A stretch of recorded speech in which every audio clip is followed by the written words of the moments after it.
Tu n'as pas pu épouser cette fille que tu avais désirée et tu accuses un voisin, un ami, quelqu'un qui a menti, qui a semé de l'embrouille entre toi et la fille, ou entre toi et tes parents, ou les parents de la fille, en tout cas, quelque chose qui a empêché ton mariage avec la fille. C'est le plan de Dieu. Tu n'as pas pu obtenir un travail que tu désirais tant. Tu t'es gêné pour le travail, mais tu ne l'as pas obtenu. Considère aussi que c'est le plan de Dieu et avance. Dieu te réserve mieux peut-être devant, mieux. Mais nous jugeons Dieu, nous pensons que Dieu n'a pas été fidèle. Dieu existe pourtant, je suis comme ça. Dieu existe pourtant, je suis ci, je suis ça. Parce que nous pensons que Dieu ne fait pas ce qu'il doit faire. Ayons la crainte de Dieu. Laissons Dieu gérer notre vie. Et là, nous aurons toujours le meilleur qui nous est réservé. Son programme, c'est que nous soyons heureux, nous soyons en joie. Mais ce qui est heureux, ce qui est bon pour nous, nous, on ne le sait pas. C'est lui qui le sait.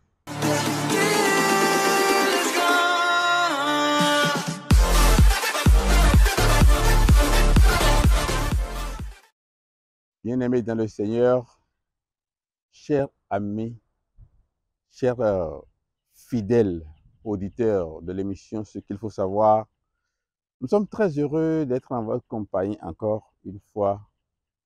Et ce matin, nous voulons vous dire que tout ce que Dieu fait pour vous, c'est ce qui est bon pour vous. Alors, j'ai entendu le témoignage d'une dame. Une dame qui s'est levée un matin, elle voulait se rendre dans une autre ville, dans un autre État du Nigeria, et elle a pris un transport en commun, un minibus. Mais avant de rentrer, elle a demandé au conducteur de lui accorder une faveur. Quelle faveur? Celle donc de lui permettre de marquer un arrêt à un endroit où elle va acheter juste quelque chose de quelques minutes et remonter dans le véhicule pour qu'on puisse continuer. Et lorsque elle était en train de demander cette faveur, il y avait à côté un autre passager qui dit « C'est la première fois que je rencontre un passager bizarre comme la dame là. » Elle n'a pas répondu à la provocation. Ils ont démarré et en cours de chemin, arrivé donc à l'endroit où elle devait marquer l'arrêt, elle a demandé donc la permission au chauffeur de s'arrêter pour qu'elle puisse acheter donc ce qu'elle voulait acheter. Elle n'avait plus de l'argent ou bien elle n'avait plus beaucoup d'argent d'après le témoignage pour continuer le voyage sans problème. Mais quand elle est descendue pour acheter donc, un autre passager a balancé son sac par la fenêtre et le minibus a démarré. Elle a regardé sa situation, elle a coulé les larmes.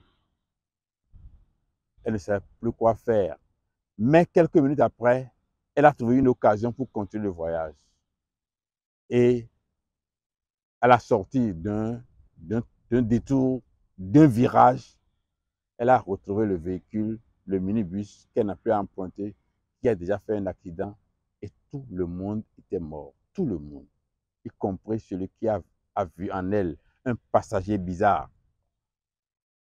Qu'est-ce que nous voulons donc dire à travers cette émission de ce jour? Vous devez savoir que tout concourt au bien de ceux qui aiment Dieu.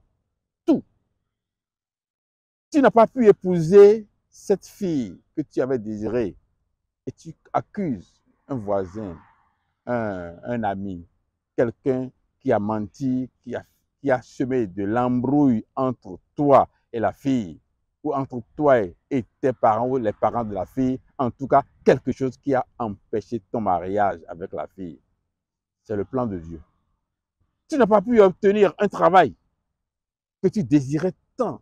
Tu t'es gêné pour le travail, mais tu ne l'as pas obtenu.